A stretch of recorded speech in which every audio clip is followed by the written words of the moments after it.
Laban lang. May uturing daw na matinding kalaban ang sarili sa pag-aaral. Ano to? Laro para lumaban? Ano ito? Kailangan mong manalo para hindi ka tawaging talunan? Aba, hindi na mahalaga kung ano pa. Hindi na mahalaga kung matatalo ka o mananalo ka. Ang mahalaga, nag-aral ka.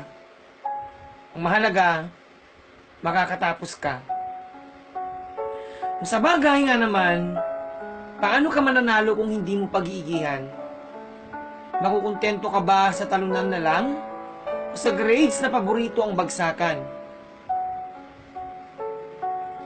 Sa akin kasi, makapagtapos ka lang ay isa ng karangalan. Matanggap mo lang ang diploma mo, isa na itong kayamanan. Sa akin kasi, ang mahalaga ay alam mo ang iyong naging puhunan.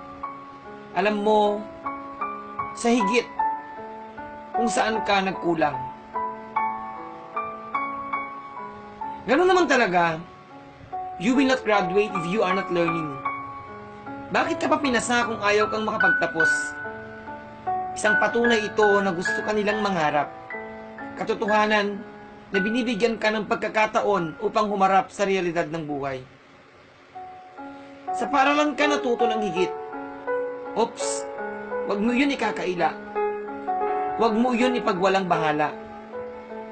Ang paaralan ang umubog sa'yo, ang nagpatatag sa iyong pagkatao, ang nagturo sa iyong puso na yakapin ng edukasyon, na pahalagahan ng ikaw, ang siya, ang sila na magiging masaya sa darating na araw, taon.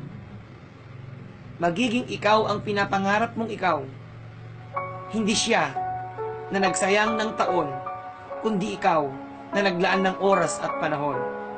Oo, sa edukasyon na iyong makakamit, at iyon ay sa paaralan mo higit masusungkit. Sapagkat sa iyong mga pangarap na inukit, ay makikita at malalasap mo ng kairikit. Ang pangarap na iyong nilaro lang noon, sinong mag-aakalang mananalo ka pala ngayon? Kaya't sa susunod na makikipaglaro ka, siguraduhin mong magsiseryoso ka. Dahil sa iyong mga kamay na kasalalay, ang kinabukasan mong panghabang buhay na sa iyo ay papanday. Laban lang.